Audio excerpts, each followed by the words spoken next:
and always there. So now he's our regular co-host.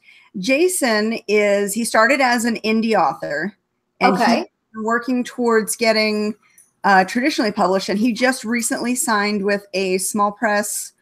I don't know if it's Edge Publishing or Evolve. I think it's Evolved Publishing. Okay. And so he's on contract with them for, I think he said 3 books.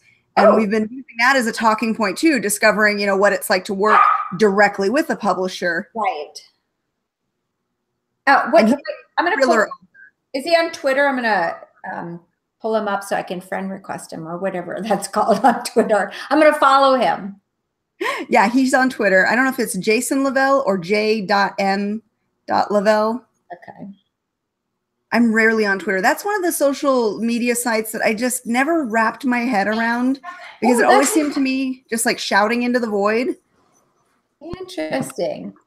So that's the one that I'm mostly on. And it seems like there are people that are one or the other. So if you've got somebody who's heavy on Twitter, they're rarely on Facebook. And if you've got somebody who's heavy on Facebook, they're rarely on Twitter. Right. And Noelle's all about Instagram. Yeah. He's like, younger generation with the Instagram. Right. Hi, Jason. Hey, Kim. How are you? Nice to meet you. Very good to meet you. I've heard so much about you. Oh, Katie, what are you saying about me? Well, she said that you were going to. She said you were going to whip us into shape, both physically and mentally. So I don't know what that means. We're going to start with a couple of headstands and go from there. Speaking of that, the advice you gave me for the hip stretches helped well. I actually need to pick your brain now about feet problems because I have developed a really bad case of heel spurs. Shoot. Okay. Well, when we're at the wedding in Arizona, our cousin is a foot doctor. So but I'm not going. Dang it. I keep thinking you're going to be there. What the heck? Get a plane ticket. I couldn't swing the trip this time. Shoot. Dang it. Isn't I want that you to like make it up. a half an hour away from you, Katie? What's that? Isn't that like a half hour away from you? It's a 5-hour drive. It's not bad. Really? My car won't make it though, so I can't drive it. That's been a major point of contention in the house right now. Is my car is on its last legs, and it's the family car. It's the only car that fits everybody in the family. Shoot. So Kim, what do you do for someone who has a lot of middle and lower back pain? And I have like 0 core strength. So how do I make my back pain go away?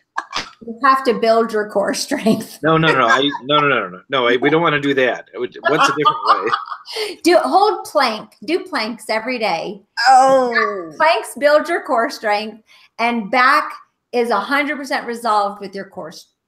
Really? Yeah. Planks are easy. I can do planks. Okay. Make sure you're pushing your heels to the back wall when you're holding a plank.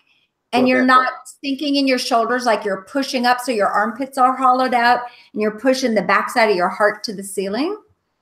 And press heels to the back. You completely lost me there. Isn't a plank just where you pretend you're doing a push-up on something else? Okay, do a plank. Right now? Well, you won't be able to see me. Dang it. Oh, here. No, it's hold the camera. Yeah. Okay, let's do this. There's the floor. I don't clean the floor. I won't judge you. Because we don't do the show on the floor. Okay, no judgment. Isn't this doing a plank? That's a good looking plank. Wait, talk so you stay on camera. Hello. That's a great plank. See, I am good at something. Katie, yeah. Okay, and then you notice I've got my nice Hawaiian shirt, but my scrub pants on because no one's supposed to see those.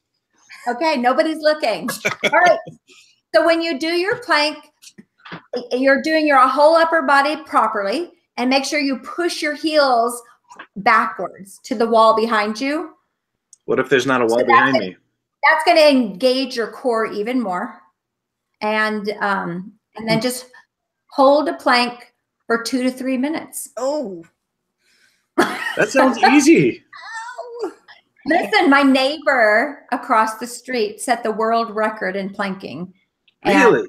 Yeah, she did. She was born with this odd and very rare disease, and Children's Hospital told her parents she would never walk. And So she had lots of different operations and was able to walk. And she has, I wish I could remember the details about her condition, but for her 16th birthday, she wanted to raise money, give it back to Children's Hospital, and set the world record in planking. And it was 40-something minutes at the time. Wow. Right? 2 weeks before the world record party, where she was going to do her planking. She worked with a coach to build up and everything. She got a letter from Guinness saying, the new world record is now 1 hour and 21 minutes. Holy crap. I watched that girl hold a plank for 1 hour and 22 minutes. She was incredible. Wow. At about 38 minutes in, tears start coming down her face. Oh. And that was that wall that she needed to push through. And then all of a sudden, her friends come over. They start singing to her. The room gets alive. It's a whole big group of us there. And she pushed through and did it. It was incredible. Incredible. Wow. Yeah. And then she got invited on like the Today Show and different things. So, yeah. That's pretty cool. Yeah, she's a pretty incredible young lady. That's awesome. So are you super fit too then, Katie, since you have this amazing yoga instructor sister? Nope. No? Nope. I am embarrassingly unfit right now because I sit on my butt all day and work on the computer. Katie's an incredible swimmer. Used to be. Used to be. I can barely doggy paddle, so I'm pretty impressed by your swimming. I miss swimming, but that was where I got my first injury, though. Oh. And yeah, I've got a knot behind my shoulder blade that has never gone away. Oh. And it hurts every so often. Have you tried the backwards inverted planking to get rid of it? No. I heard that's the ticket. No. I like it. Now I've heard I need to for the heel spurs, I need to be doing a lot of downward dog.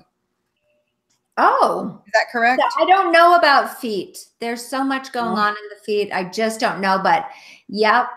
If you come to the wedding, I'll show you a proper down dog. I wish I could. How about you show Allie? and she shows you. Okay, the secret with down dog is you know how you put your hands directly under your shoulders for a plank? Mm-hmm. You do not move your hands or feet. You just go up into a V. People always seem to shorten their down dogs. Don't do that. Whatever your hands and feet placement is in high plank, that's the same exact spot as if they were cemented for your down dog. Okay. So how do you do a down dog? Is that where your butt goes up? Yep. Yeah. And then you make sure your shoulder blades relax away from your ears. And no, why don't you demonstrate one for us in the audience? Oh, I'll send. I would, but there's a fire behind me. Yeah, there you go. There's just no space. Sorry. Yes. Otherwise. Now, Kim, what are you using to light yourself? Because the light that you have is perfect. It's like this nice, bright, white light. Oh, okay. So my son is a film major, and he and I have this terrible camera and everything, but he has these lights, and he goes, okay, we're going to do bounce back lighting. So he is shining lights on the ceiling, and then they're bouncing down. Awesome. Well, it's perfect. It's okay, perfect. Good. Yeah. I'm not a ghost. Did you see the stack of books behind her, Jason? I did. The 1111 Wish. It just came in today, the box. Nice. I know. They thought, oh, spilling ink, better get the box of books to Kim. Yeah. Oh, yeah. And one of those made out to my daughter, and it's getting ready to ship out. I think it is. I think the mailman's coming right now. How old is your daughter, Jason? Well, I have 3 daughters, but my youngest is 9. Oh, see, perfect age group. Oh, okay. Okay. Well, Katie, you better roll us in and introduce our guest here tonight. Okay. All right. Even though I've been recording the whole time. Yeah, well, I knew that, but you still haven't introduced anybody. That's my new secret now is I just set the recording to go. That way, in case we get onto a topic and keep going with it, I don't have to worry about missing something. Well, I think that's a good idea. I like it. Now, do you want to, before we get going, do you want to do anything with your hair, Katie, at all? Or leave my hair alone, Jason. I was like, is he asking me? Should I do I just did an oil treatment on my hair, so it is very soft and smooth right now. It looks very lustrous.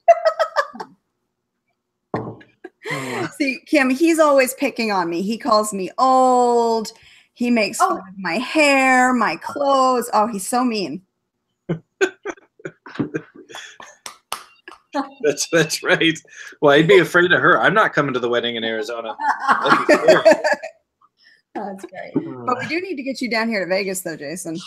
Yes. So, what is the best con to go to out there? Is it the Las Vegas con? Is it the Arizona one? Yes. Phoenix is the big one in our area. San Diego has grown so big that it's too big to go to. It's not fun, and it's more impersonal. Phoenix is large enough that you get a huge following. There's, I think, upwards of, I think they said over 100,000 attendees, but it still feels small enough that you can actually run into somebody more than once and have a chance to really talk to people.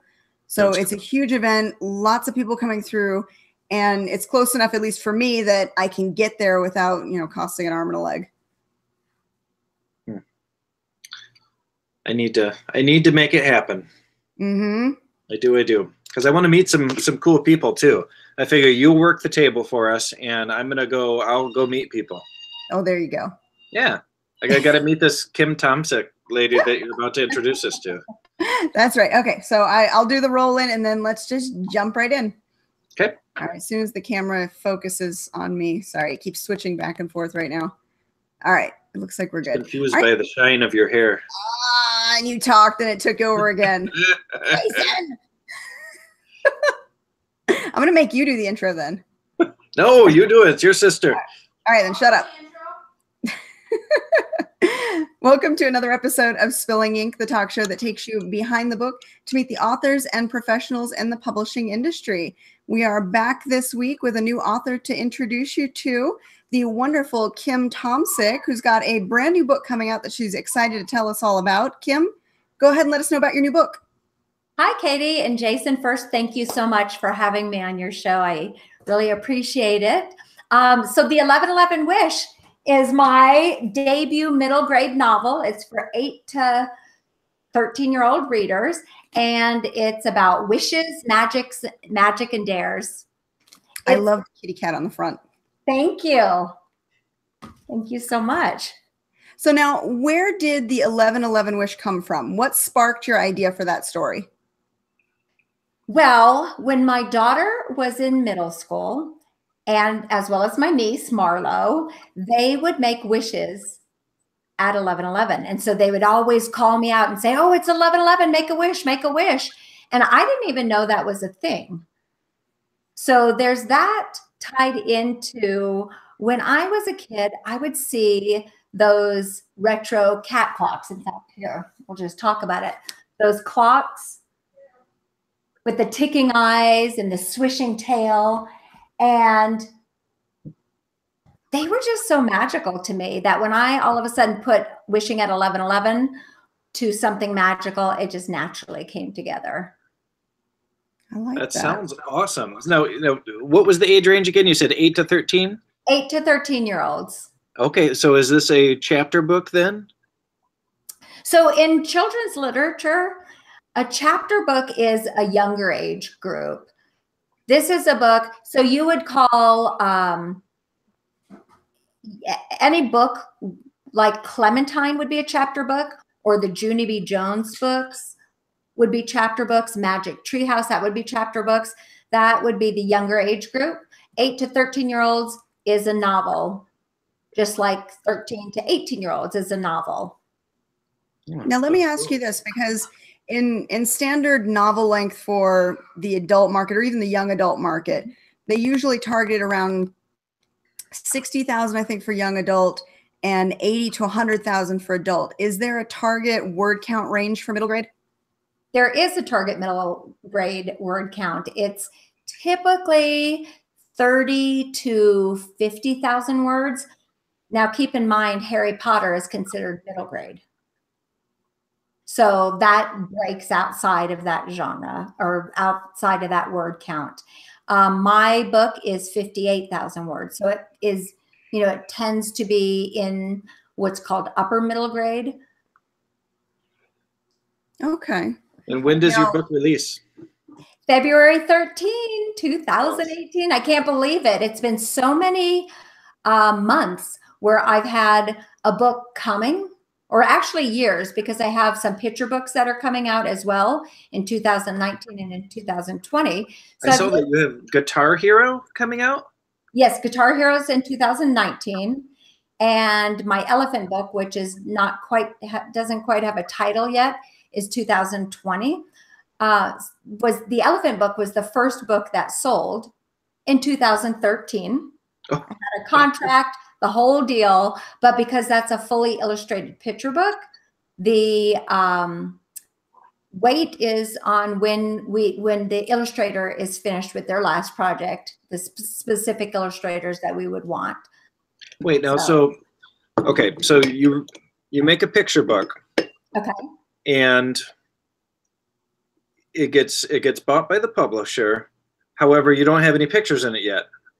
Correct. So how do they know what this picture book is going to be? How does that work?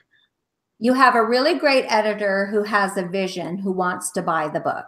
So if you're an author, there are many author illustrators. So if you're an author and you write a picture book of text only, your agent sells it to the publishing house, or you sell it to the publishing house. And the publisher, the editor who gets it, who gets this vision in their head, also has a vision of exactly the illustrator they want, or maybe a few illustrators in their head, so they can see the whole vision of the story, because they don't want your text and your illustrations to be, you know, just redundant. They want your text to tell one story and your illustrations to tell a parallel but similar story. You know, they don't want you to say, and I closed the red door, and then there's a picture of a lady closing a red door, because, you know, the child needs something more. They need that bigger experience. They need to have something else come alive with those pictures. So how did you get into the children's book market? How did that happen for you? So I read a lot. I read always to my kids since they were babies. I read books to them. I remember having a babysitter laugh at me when I had her babysit Noelle, who was a baby, not even crawling. And I was like, okay, and here are the things, and and make sure you read these 3 books to her tonight. And she just started laughing. She was like, wait, what? And I'm like, yeah. So I always read to my children. And Cayman, my son, was in 3rd grade, and we fell in love with books by Richard Peck. And if you haven't read Richard Peck's Newbery winning honor books, oh, so incredible. As an adult, I would read them over and over again still. Wait, so I read Richard Peck. What did he write? Why does that sound so familiar? He wrote A Long Way from Chicago, A Year Down Yonder, so many books. His most recent book is, oh, I wish I had it close to me. I don't. He's incredible. He's one of the most award-winning authors. So once we read so many of his books, The Fair, I can't think of the title right now.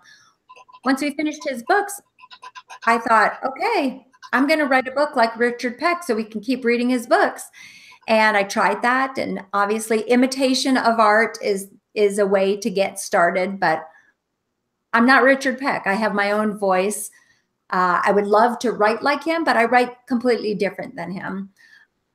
So anyhow, I wrote my first book, and then I wondered what was next. So I hired a professional editor to edit the book, and then when the professional editor was going to be finished editing the book, they'd send it to me and then get on the phone with me, and we would spend half an hour on feedback. So I got on the phone, really excited, you know, hearing the feedback. And I'm like, okay, so is it ready to send out? And she's like, not at all. And it was a really honest statement, and I appreciated that. So then my next question was, is there an organization I can join so I can learn more, so I can get involved more, so I can figure this out? And she said, yes, join the Society of Children's Book Writers and Illustrators. And had I not joined that organization, I would never, ever have figured this industry out. It really was and it's an all volunteer organization. It's a nonprofit organization, but I mean, I've met I met Richard Peck through that organization. I met Lori Hall Sanderson. I met Gary Paulson, Judy Bloom. Yeah, I mean, many, many, many wonderful people through that organization. So founded by Lynn Oliver and Steve Mosier. So anybody who is a children's book writer, shout out to SCBWI. So they really set you on your path, huh? It 100% did, because with that organization, I attended conferences, and it's where at the conferences and all those mini classes, I learned about voice, setting, pacing, time clocks, the business of publishing, you know, inciting incidences, breaks into Act 1, how to break into Act 2, like all the little nuances. I mean, I'm still learning. I went to a conference in New York last February, and Sarah Pennypacker, she's the author of the Clementine series, and also I think it's her most recent book. It's called Pax. She talked about how the brain works for readers. And if you give the reader all the information, then their brain shuts off. Just like if you listen to music and you figure out the beat and the rhythm, then it can become background music and you don't listen anymore. Well, she says the brain figures out patterns. So you need to leave some blanks and let the reader's mind do some work to make those connections. And I mean, just little tricks like that I keep adding and keep adding. So yeah, incredible. So I learned that. I learned about joining critiquing groups, participated in critiquing groups. It's been a 9-year journey. That was going to be my next question. How long have you been working towards this publishing goal? So 2009 was the beginning of my publishing journey. And so 2009 was the beginning of my publishing journey. And it's when I joined the SCBWI. Then a year after that, I joined a critiquing group, and I've worked with 2 different critiquing groups over the years. And more than anywhere else, my writing has come alive thanks to critiquing partners who can tell me what is working and what's not in their opinion, and give me the reason why it's not working. So rather than, oh, I don't really like this chapter, it's your voice isn't ringing true in this chapter. For example, would a 12-year-old girl really say this sentence? And then here's examples of when your voice is fantastic. And yes, that's exactly what a 12-year-old girl would say. So those opportunities have really shifted my writing. And then at conferences, there's always professionals like I had a one-on-one critique with Wendy Loja from Random House. And I'm not sure if you've seen the ads for Everything, Everything. That's a book, that's a movie coming out. So it was a young adult novel first. And Wendy Loja is the editor on that. She's incredible. You can look her up. She's an editor. She's written movies, etc.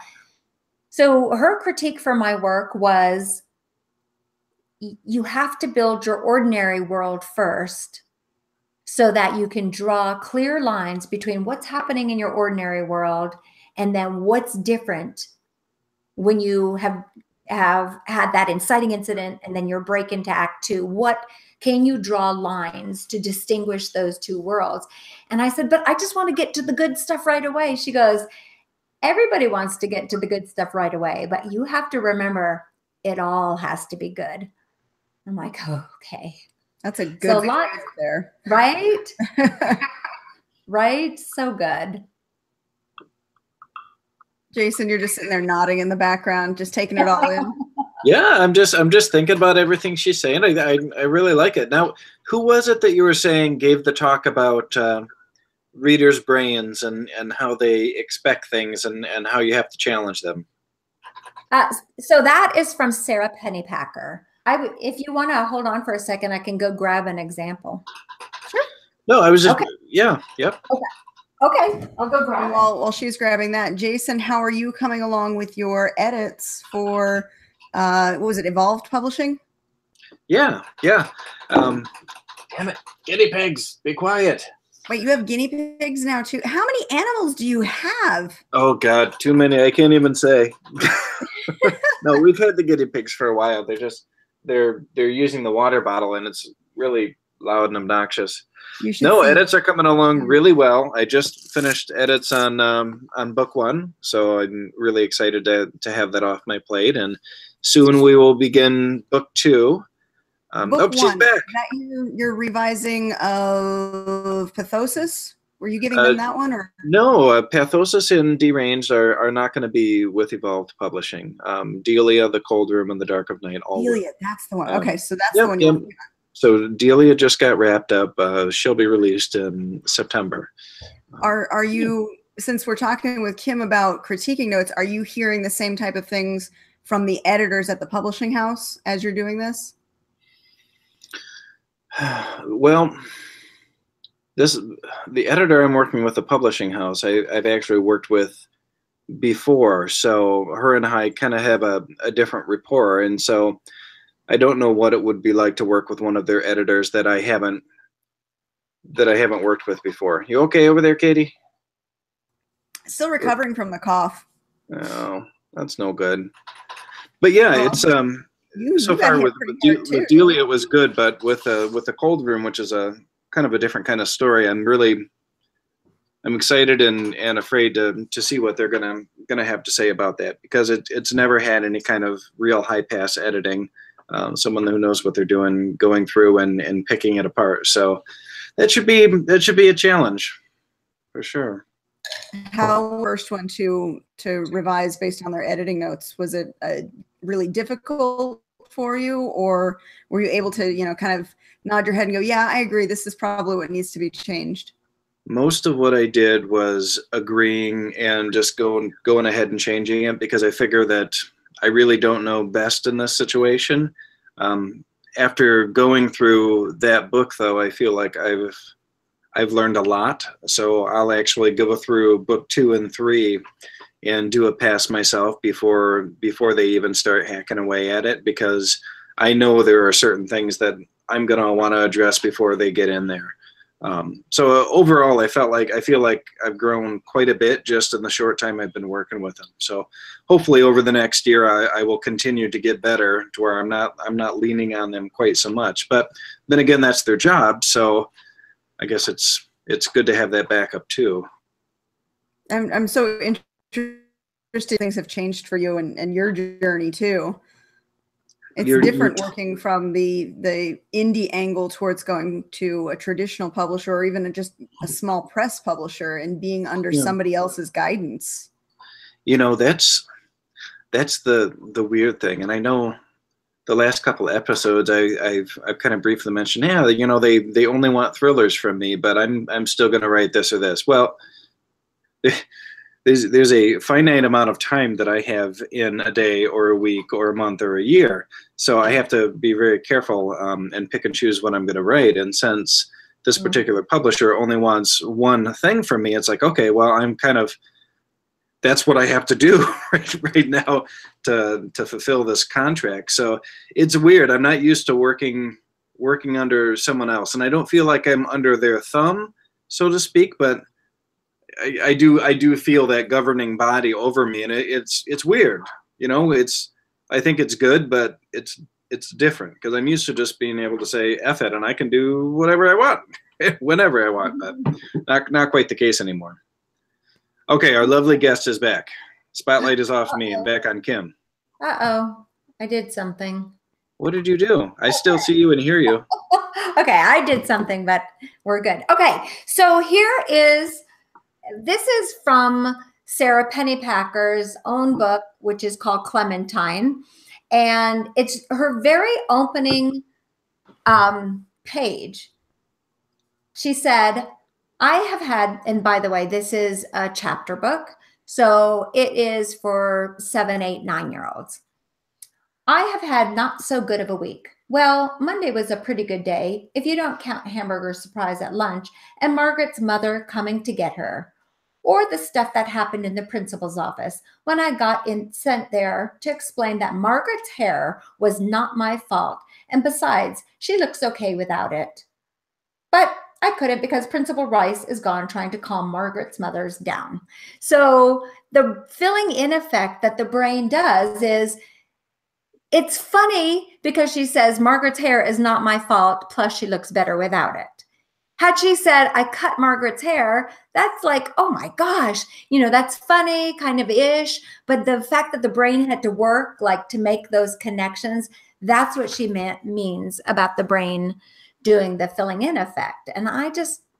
And does that make it more satisfying for the reader, do you think, when their brain works like that? It does make it satisfying because the brain scientifically is proven to stay on rather than lulled into, okay, I know what's going to happen. You know, oh, she cut her hair, so of course Principal's going to go out and calm Margaret's mother down. Like it doesn't, there's no lulling time because you're staying on and aware. Lisa Crone is the author of a book called Wired for Story. And and in that book, she talks with neuroscientists about how the brain works and how to keep the brain staying on and what writers need to do to make that happen. Again, so fascinating. Wired for Story? Yes, by Lisa Cron. He's taking notes over there. I can see. I am. I'm going to have to check this out. It sounds fascinating. Oh, it's so fascinating. Oh, so fascinating. Interesting. Yeah, not all of us have the talent like Katie to just write a perfect manuscript the first time. Some of us have to do our research.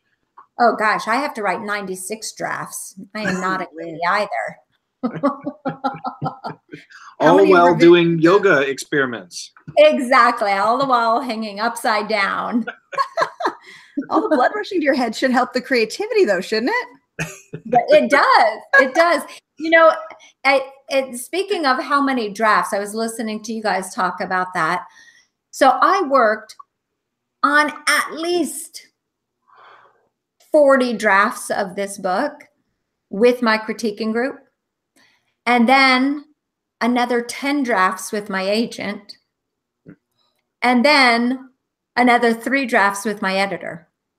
Wow. Oh my goodness. Like and this is all on the 11/11 wish? All on the 11/11 wish, yes. Can we talk about gaining an agent just for a moment? Because Kim, you know I'm on the agent search right now. Kim actually helped me revise the 15th, 16th draft of the query. It's now on like its 100th draft. Kim, have you read any of your wait. I hope this isn't a big secret for everyone, but Kim is Katie's sister. Boom. Oh, we know. Boom. Yes. Kim is who Katie has always aspired to be. And now here, we're about to make it happen. Right now. All right. Are we doing 2 truths and a lie? That's a lie. What are the other 2 to choose from? Or she always wanted to be a dog.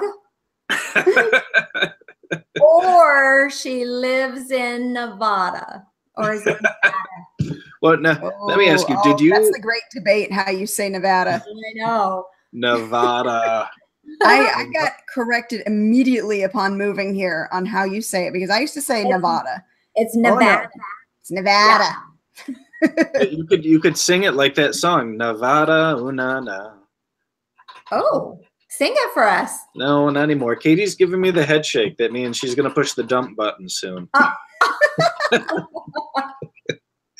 right, I'm going to crack the whip.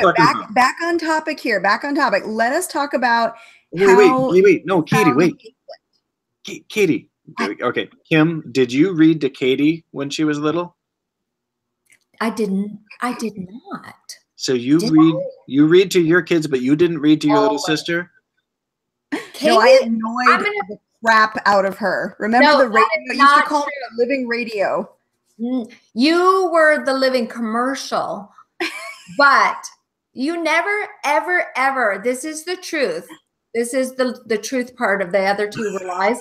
The truth is, Katie never annoyed me. I can never think of one time as a child. Now, as an adult, no, I'm just kidding. As a child, never even one time. She was the sweetest and cutest little one. So cute. But we would, as a 16-year-old, I'd put her in the shopping cart and take her grocery shopping. And we could roll by anything and she would sing me the commercial for it. You're not. I'm like, wow. That's awesome. Well, now I love hearing these stories from your childhood, but I've got to keep you ladies on topic here. Okay. Now, we're trying to find out a little bit more about how to get an agent. Kim, what can you tell us about that? Okay, so I think the number one thing for me was going to conferences and making those personal connections. So when I went to my first conference with SCBWI, I attended different sessions to vet agents to see who would I like to work with, because agents, that relationship is like a marriage. That's your forever relationship unless you fire your agent or your agent fires you, which you don't want you don't want to go through that agent divorce. So I attended different sessions with different agents, and there were most certainly agents I would not want to work with and agents whom I would want to work with. But I met my agent and I fell in agent love. I was like, I want her to be my agent one day. And so then I pursued her for 5 years. That particular agent.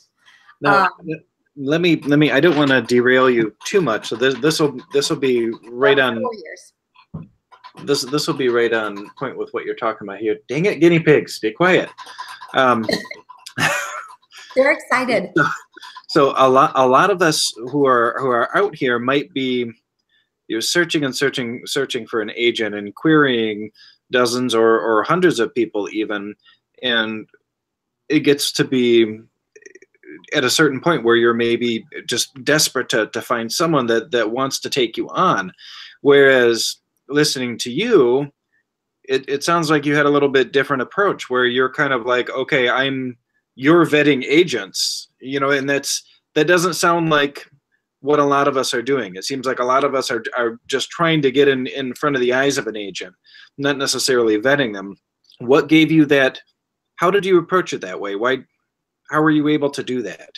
I think because I showed up with an unfinished manuscript. I wasn't ready to look for an agent at the time. And I went to a conference with 1,200 people. I'm not shy, so I had lots of conversations. And I realized that there are nightmare stories, and I didn't want to get myself in one of those situations. Or, I wanted to really understand what I was doing. Now, when I say I was vetting agents, it wasn't that they were knocking on my door like, oh, please send me your manuscript. I wasn't there yet. I did not have the skills to land an agent yet. And the first time I queried my agent, it was a very polite no, but I still wanted her. So I kept working my craft till I could have that agent. So my advice on seeking an agent, You know, I know everybody can't just, you know, whip out hundreds of dollars and go to a conference. So if you can't go to a conference, take the time. Agent research takes almost as many hours as you put into writing the book, and it's important. You want to read Writer's Digest. They have interviews with agents all the time. Writer's Digest has a free weekly email where if a new agent is on the market, or an agent that's been on the market for a while is looking for clients or suddenly open to queries, you pay attention to that. On Twitter, sometimes agents will have pitch wars with hashtag pitch war. So you can pay attention to what's going on there. Read articles read articles. For example, I saw Crystal Allen. She is the author of How Lamar's Bad Prank Won a Bubba Size Trophy. Really great middle grade novel. Her agent is my agent. So I remember when I was looking and researching agents, she wrote an article on her blog on Agent Appreciation Day, 50 Reasons I Love My Agent. And I'm misquoting the article because it was a while back. But the fact that I saw Jen's clients loving her was a positive sign. Read the back of books, the acknowledgement section in books, because in the acknowledgement section, authors often give a shout out to their agent and editor, especially if they enjoyed working with them. That's where you can really find who represents who. Publishers Weekly. You could subscribe to the magazine. You could get Publishers Lunch. It's free. It's a email that can show up in your inbox. I can't remember if it's every day or every week, but that's another thing that you can take a look at. You really want to dig into reading agent interviews. And SCBWI, so for children book writers and illustrators, they publish agent interviews regularly. And somebody will be there. Read the agent's profiles. Now, the agent's profiles sometimes aren't perfect. It might say, oh, and I love historical fiction. But then you read the books they represented and they don't seem like, you know, in the historical fiction category. So, yeah. And then work a long time on that query letter. And I would say send 5 or 10 query letters for a project out and see what kind of response you get. If you're getting no response, is it your query letter that's not working, or is it the representation? Well, the query letter would be that representation. I would send 5 or 10 out, and then I would make some adjustments if you're getting 0 response. If you're getting form letter responses, that's something to consider too.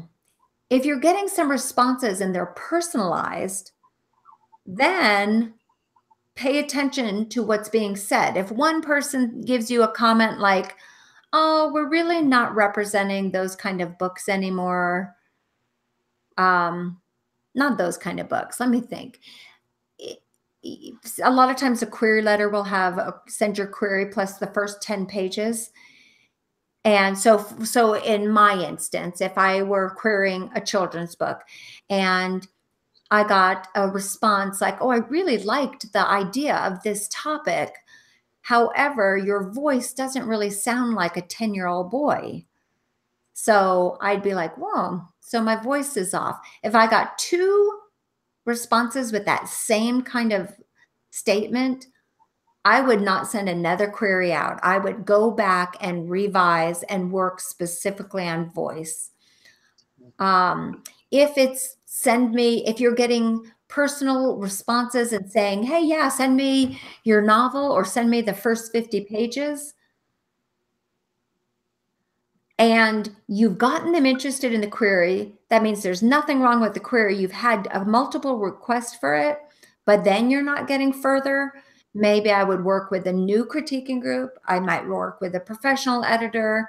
I would wait and see what kind of, response I'm getting back. Like, the pacing's too slow, or it feels too thin, which means, what too thin is code for is your stakes aren't high enough. Things like that. Okay. Sadly, I'm still at the point where I'm just getting form letter rejections. My last one, which was kind of a real kind of kick in the nuts, was normally when they send a form rejection, they at least put your name on it. I got a dear author. Nice. Oh, I was like, oh, I didn't even have my Ms. Whatever. It was dear author. And it's tough. The big thing I want to say with querying agents is it's hard because it's such a subjective thing. Books are such a subjective thing. I am pretty certain I'm the only one who hated reading The Girl with the Dragon Tattoo. That was so painful for me to read, and all the tiny details of how the fence was built and what it was made out of. And I died. But obviously that bestseller did great. So I would have been I would have been the agent who passed on that. And there are plenty of books that I would have been the agent who passed on. And then there are plenty of books that I am just in love with, So it's subjective taste. And that's part of that research of really narrowing down. And that's why going to conferences helps fast track you, because somebody may say, I'm interested in fantasy. But then you realize what they're interested in is light fantasy in a contemporary world rather than Six of Crows, or, high fantasy like Caraval, which is a great book. I definitely agree with you on the in-person networking aspect of going to conferences. When you're sending out an email, it's like cold calling. A lot of people tend to not pay as much attention to that as, going to a conference and maybe you're doing drinks with editors one night, or you're doing a pitch session that you've scheduled. You're actually face-to-face with somebody and you can actually make a real connection.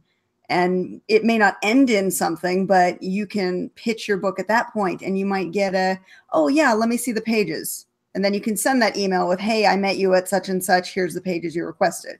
And it'll get a little more attention than just maybe it's their assistant looking through the slush pile. That is exactly true. So true. My editor for my elephant book, I met at a conference, and there was an unofficial scavenger hunt at this conference. And whoever won the unofficial scavenger hunt got to sit down with an editor and agent who organized the scavenger hunt for cocktails and just pitch your book. Awesome.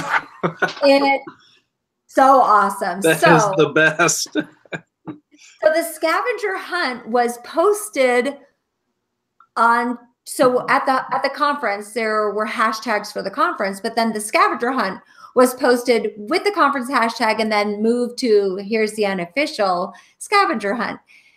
And I was like, I am winning this. So I formed a team of strangers who were only allowed on my team if they wanted to win. And sure enough, we won. And I got to sit down with this group. I pitched my book, and I am sure 10 other people probably told me this in my writing lifetime, but I never heard it until this editor said it to me, because I was like, oh, I have this book and this happens and this happens and this happens. And I'm thinking, this is the most exciting thing that's ever happened. And she's going to be so excited. What she said to me was, it sounds like a lot of things are happening to your character rather than your character making things happen. And that was such a light bulb moment, because your protagonist needs to drive the plot. And instead, I thought fun things happening was the answer. Yeah. So that was a great aha moment. And she was not interested in that book, but she gave me her card. And a year later, I had an idea for the elephant book. And I pitched it to her. And she said, I would be very, and I was like, I don't know if you remember me. We had cocktails by the pool, blah, blah, blah. And she was so kind. Of course, I remember you, and tell me more. And so I sent her a draft of the elephant book. And she goes, I would be interested in this, but you have a lot of problems with subjective clauses. So for picture books, a clause that is subjective to what's coming next is not necessarily a great formula for young minds. Give us an example. An example would be, when I go to the store, then you need the next part. You know, I often see elephants, or I often buy groceries, or let me think of a better example. Whenever Katie went to the grocery store when she was a child, she sang all the commercials. Maybe that's not correct. I'm the worst grammarian, so. So am I. That's why I wanted the example. Yeah. So anyhow, so then I took the book and I fixed it and resent it to her. And she wrote me back and she goes, oh, I see you fixed the subjective clauses, but it took on so many other problems. Thank you, though. So it was a pass. And I was like, dang it. About 6 months later, I went to a conference. And at conferences, they have sessions called First Pages.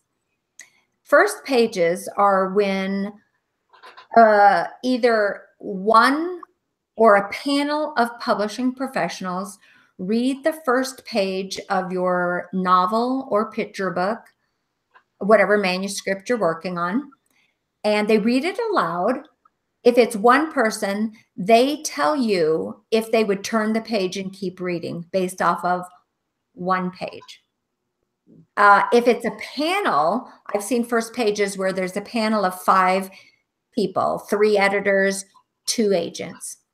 And this is it can be harsh, but what they do is a reader reads the first page, and as they're reading the lines, anybody on the panel who would stop reading and not read any further raises their hand. And if no hands are raised by the time they finish the page, that means, all right, you kept their interest. If hands go up, if all 5 hands go up, then done. Your First Pages are done.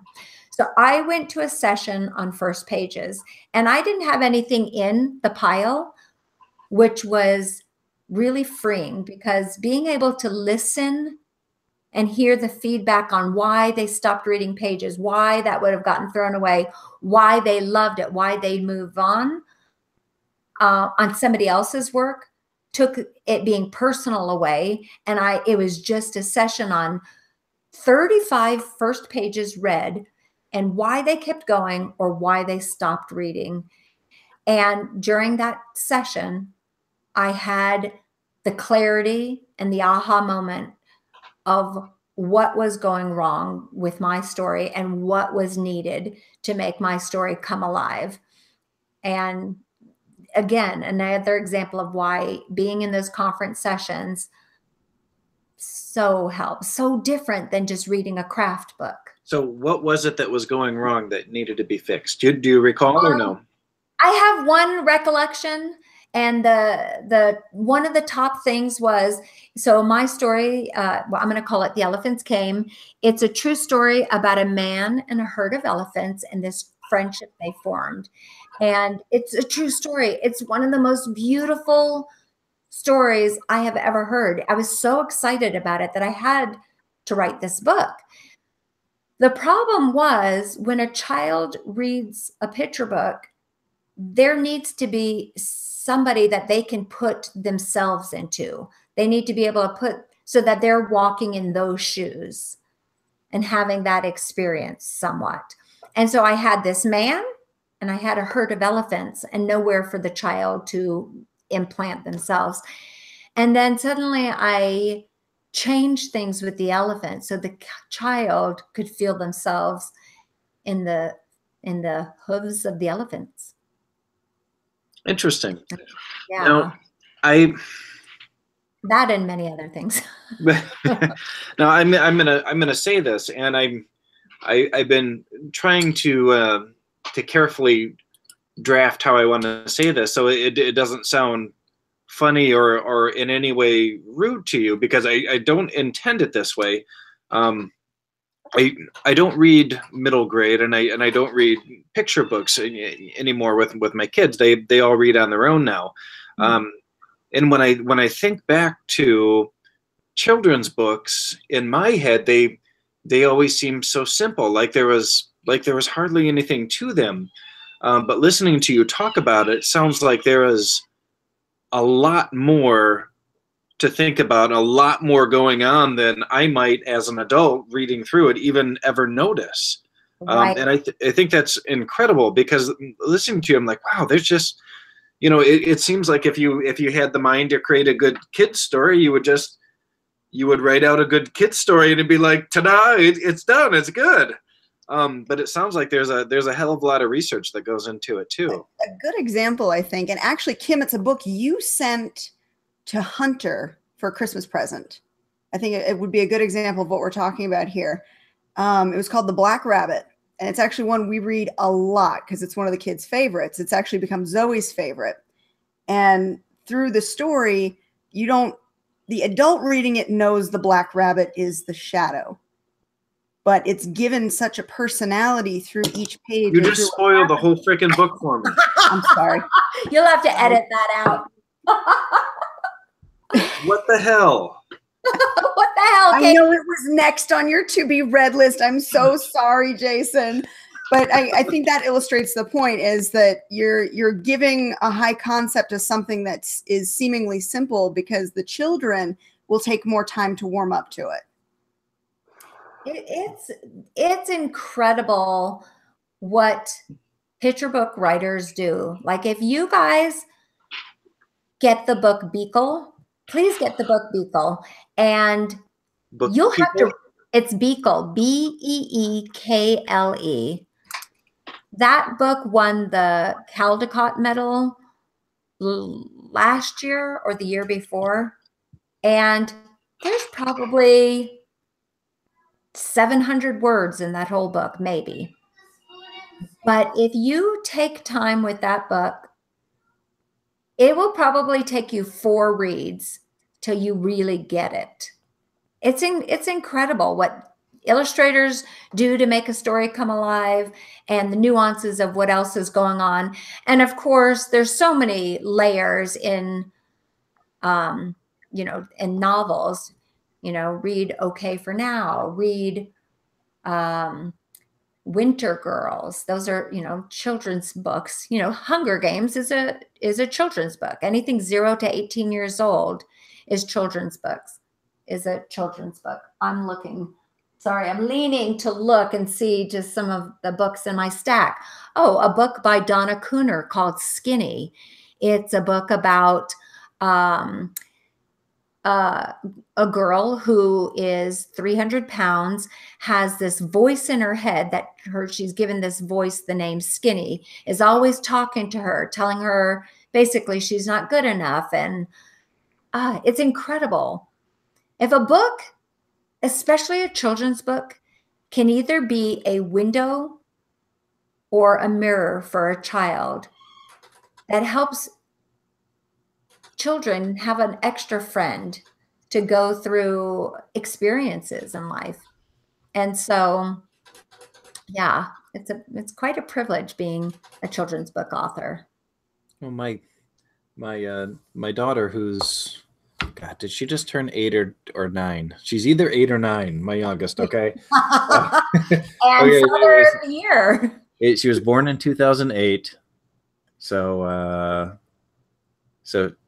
yeah. Okay. So she was born in 2008. Okay. Anyhow, she just finished reading Wonder on her own a few weeks back, and I haven't read it. I won't go see the movie because I hate bawling in movie theaters, and I know I would. But she was so, and this is the first novel that she's been really excited about reading. She'll pick up books at the school library and say, "Oh, I really want to read this because it has a cool cover." Mm-hmm. And they read books in class, of course, but this was the first book that she was really excited about reading. And she would be reading on the couch while I was sitting on the chair reading something else, and she'd have tears in her eyes, or she'd be laughing at the book. And it was such an incredible thing to see. It really amazed me. Watching her read this, and I was really proud to see that. But yeah, that was another one that, for me, my kids are really, I don't want to say they're cold, but I have 4 kids, so they're all a little bit cynical because they're used to picking on each other. So they most of the time they don't get very emotionally invested in books and movies. Things that might make me cry, they're just like, whatever. Okay, so the dog died and so did the guy. Who cares?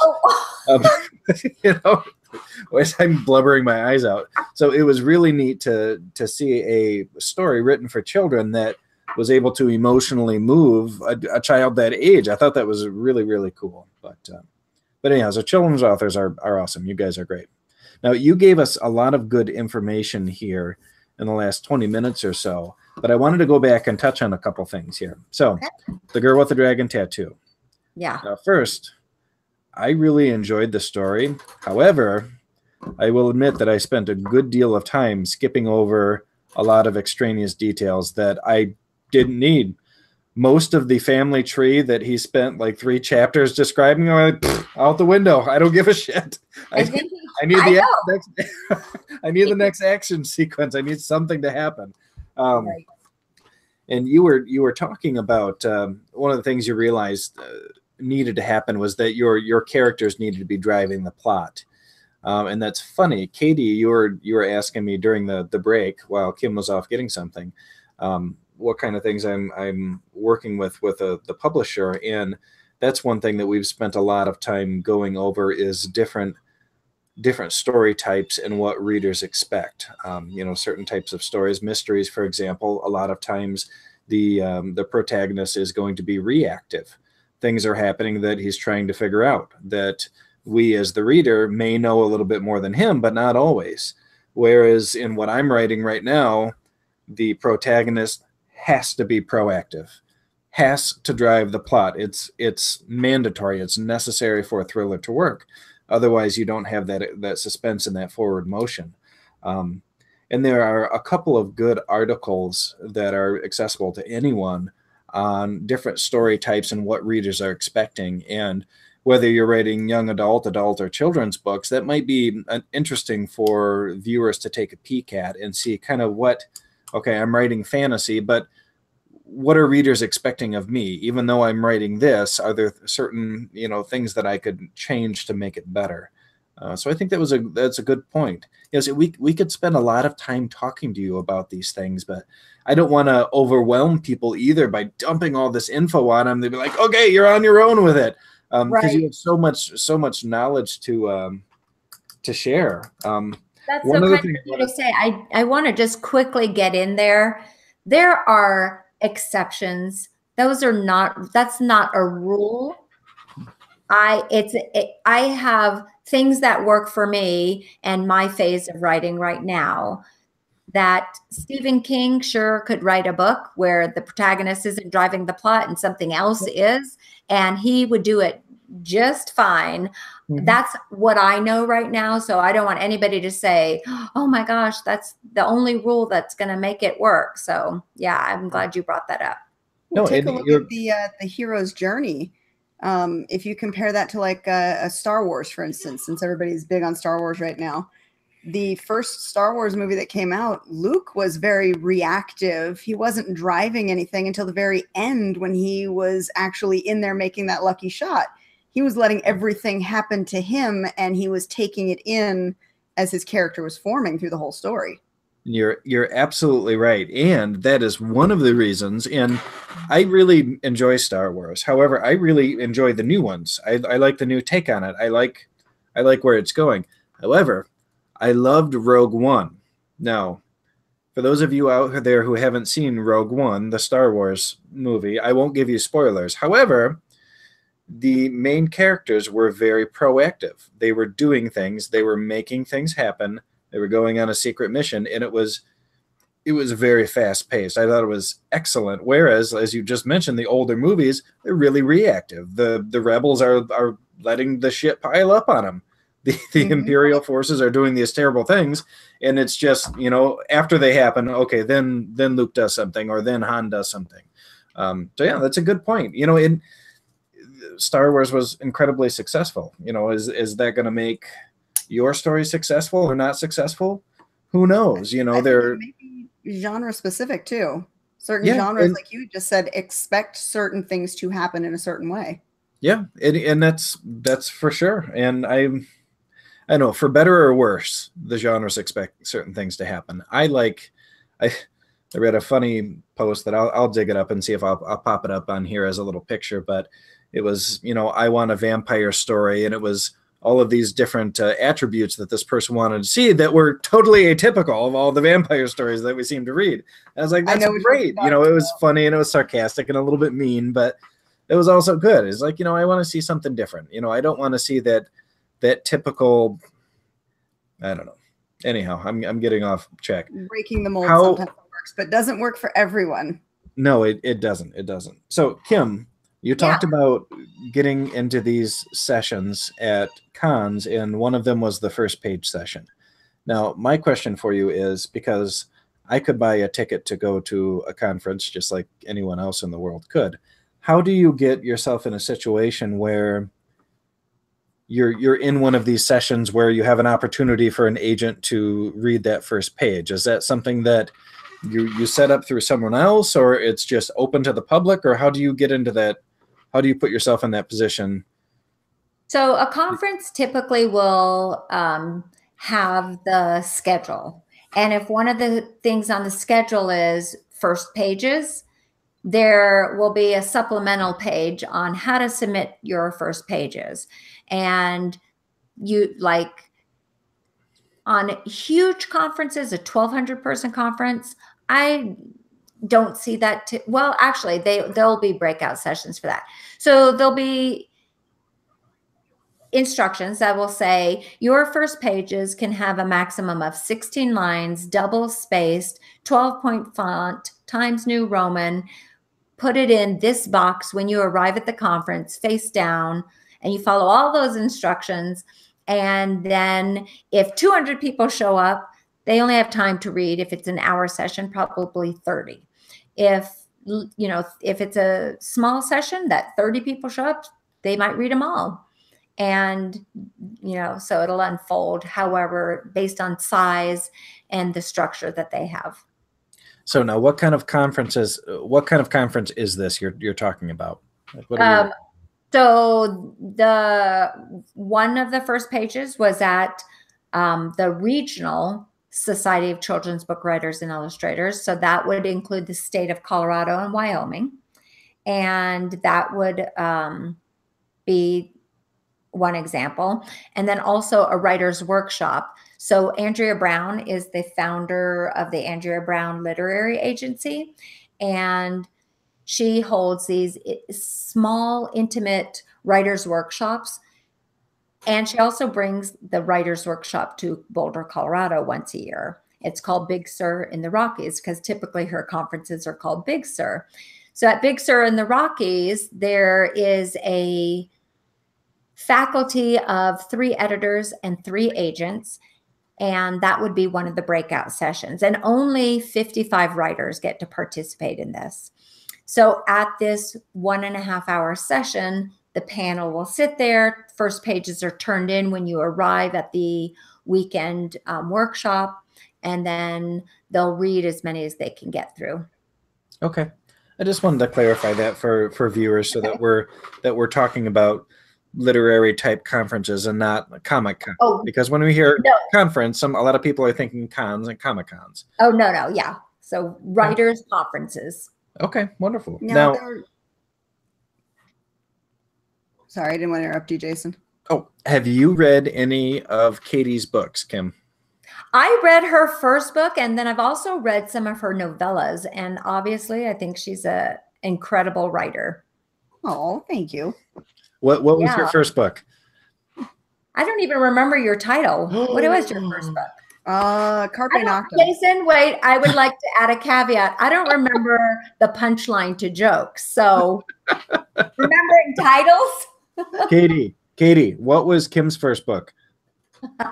Well, that was actually the Tad book, wasn't it? It is. Forever in a Day. Wow, you are a good sister, Katie, remembering that like that. Good job. The Haunting of Tad Lincoln. I will finish that book one day. Yes, you will. Now, speaking of that, we've delved really into the nuts and bolts of the industry. Kim, you've got a book coming out in like 2 weeks. Tell us what you're doing to prepare for your big release. Okay, so I'm having a book launch party at Boulder Bookstore on February 22nd. Bless you. I'm having a book launch party in Denver at Book Bar on March 3rd at 1:30 p.m. I plan to get online eventually and do a pre-order campaign. Look, I have some fun stuff. Look at this stuff for the pre-order. Wait, am I there? Watches and bookmarks, because people need to wish at 11/11, right? That is so cute. And my girl in the book is a math whiz. So let me tell you more. So the girl in my book, her name is Megan, and she's a math whiz, and she's just moved to a new school, but she didn't move at the beginning of the school year. She moved 2 weeks after school started. And she walks into her history class, and there's one of the retro cat clocks like we talked about hanging on the wall. And it's just like a clock her grandma used to own. And it was in her grandma's kitchen. And so she remembers a rhyme her grandmother would say and make a wish. So Megan thinks, what the heck? What do I have to lose? So she makes her 11/11 wish, discovers that wishing is real, magic is real, and now she wants to use magic just to try to fit in. But what she ends up doing is promising more and more and more promises. So she keeps upping the level of promises, and then slowly but surely she starts taking on cat consequences. Nice. I like it. I like it. She gets a magical magazine. It gives her everything she wants, but more and more consequences. So okay. I like it. Well, it sounds fantastic. Yeah, it is. Thank you. Yeah. It's so fun. I'm really excited about it. So, and we'll cut this out of the show, but in all seriousness, I would love to be able to request a copy of this book, maybe signed by the author for my little one. Would you please have Katie email me your address, or you can email me your address? Yes. I would love to send that over. That would be fantastic. I think she would really, really get a kick out of it. Good. As long as you give an honest review, I'd be happy to send one. Okay. I know Allie's waiting to read it too. Well, I will have her give the honest review. I thought I sent an ARC to Allie. Dang it. I meant to pop that in the Christmas box. No, in the Christmas box was the cat ears. Wow. Yeah, it was the swag, but yeah, she's waiting for the book. She's like, I can't wait to see it. Oh, yay. Okay. We're on it. Now, is that one part of a series? Are we on book 2 yet?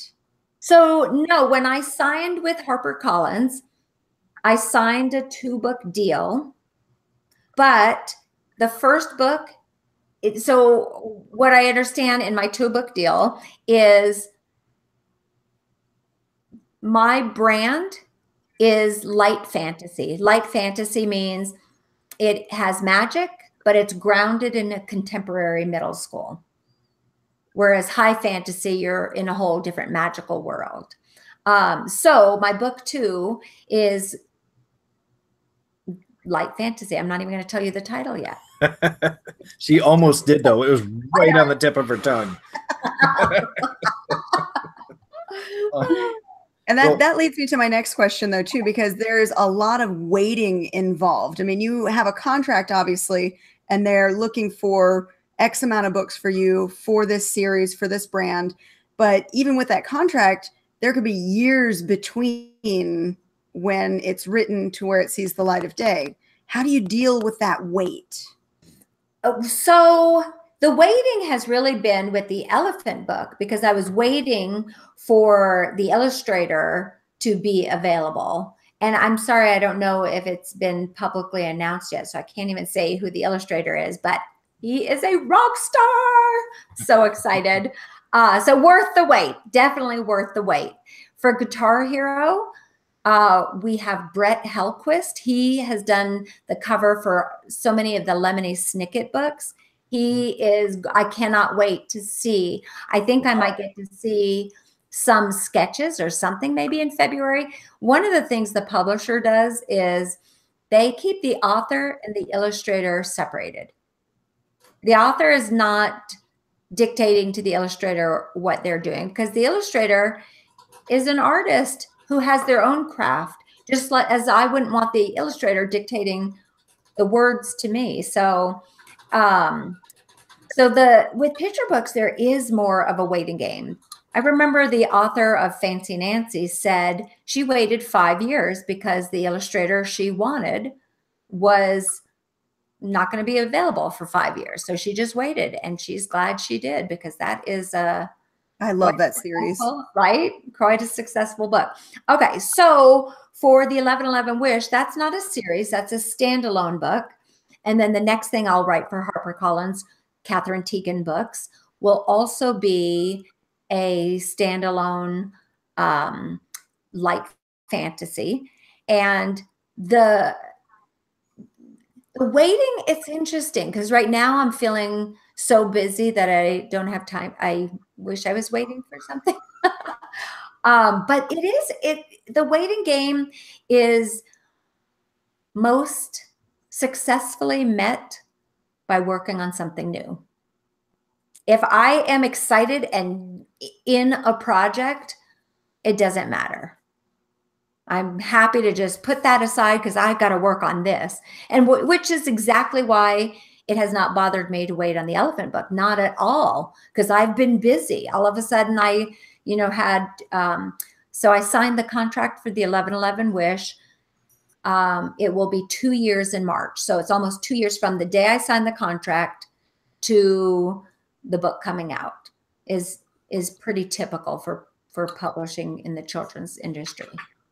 And that's a really good point and good advice, not only for authors, but for anyone and everyone. The easiest way to get through something, especially something that's stressful or sad or weighing heavy on your mind, is to get busy doing something else.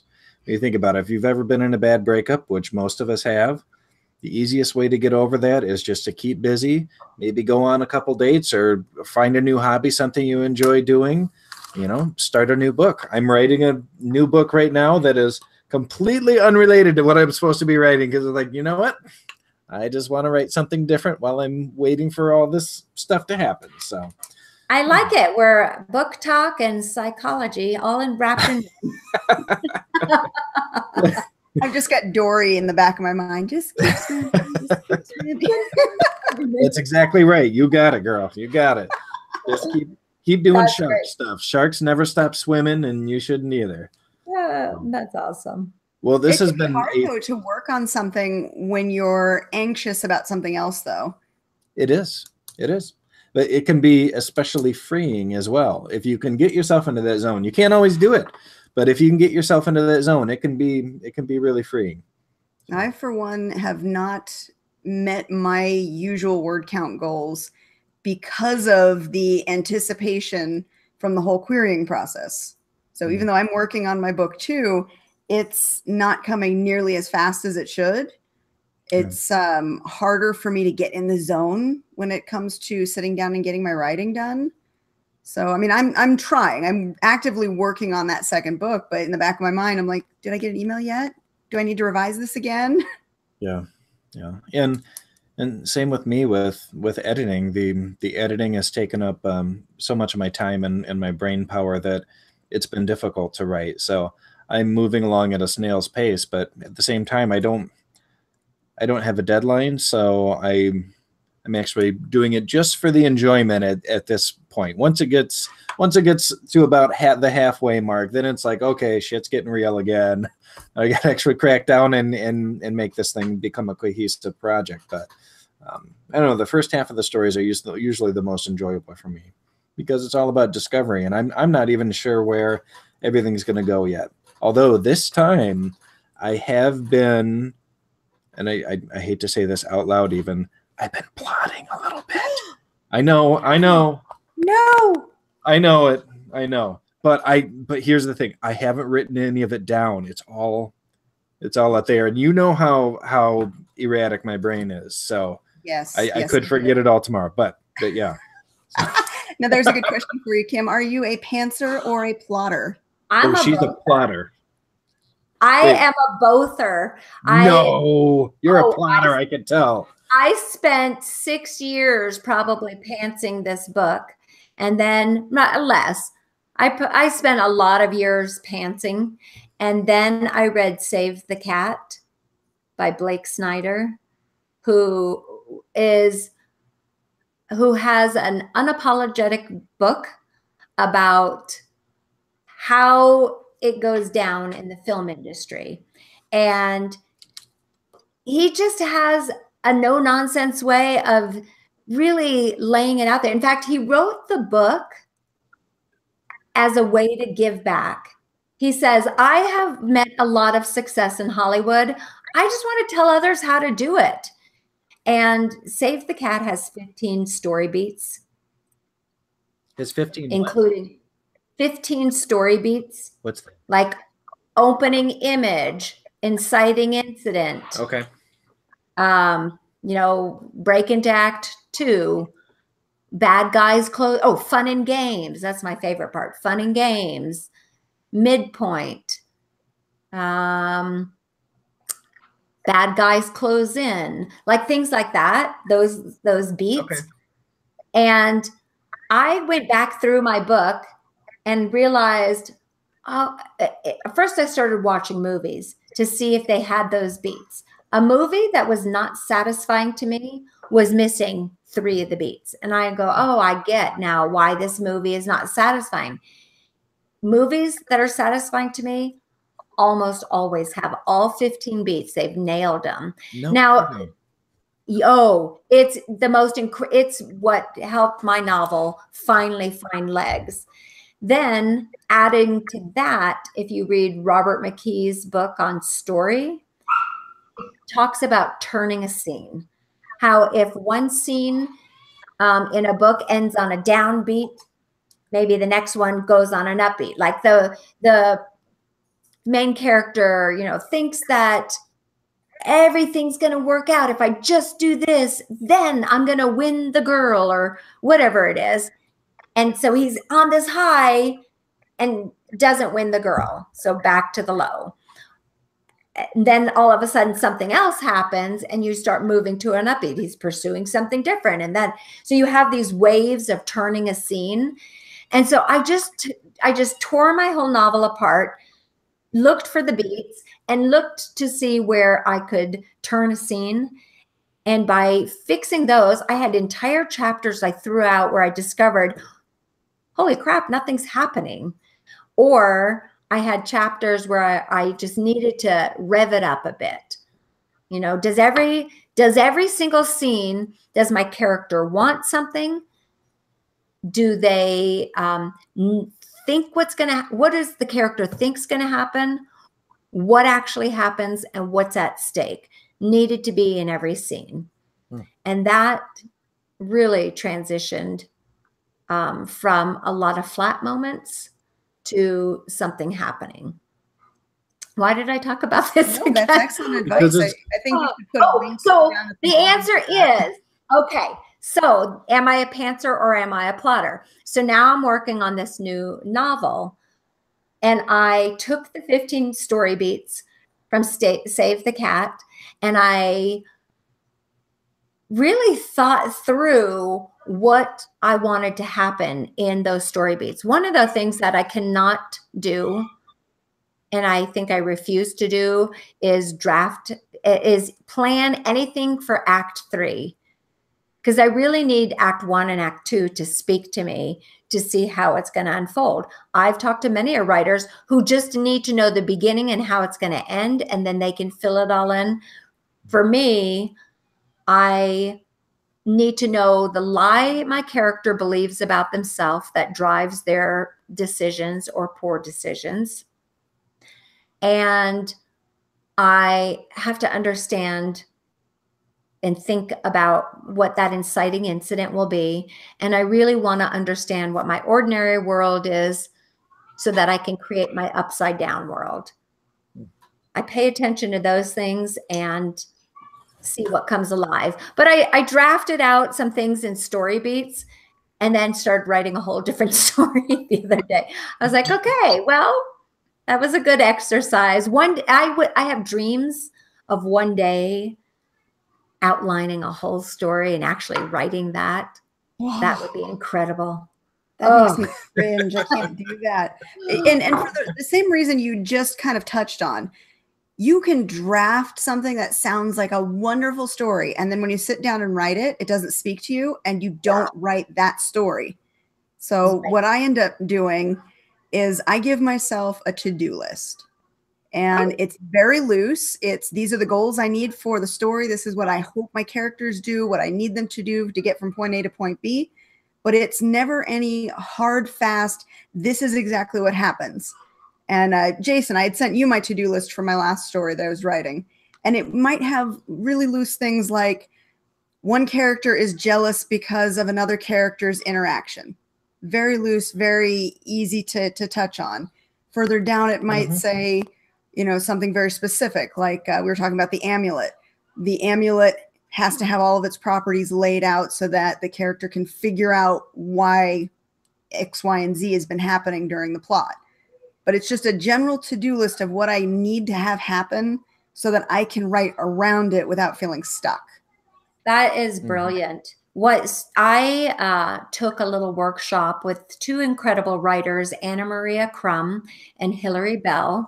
And their advice is, because I write fantasy, so there's going to be magic, I need to have a Bible of what the rules of the magic are.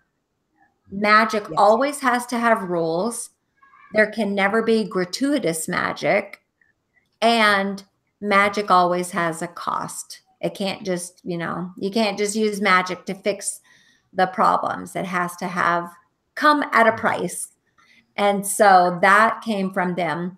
And then I on a completely away from magic note, I was thinking about a presentation I heard given by Marie Lu, who is the author of the bestseller Legend in the Legend series. And she doesn't plot, she's a pantser, but she says what she does is spends 3 months, maybe 2 or 3 months, making character Bibles. So she gets to know every character in her book inside and out. Who's this character's best friend?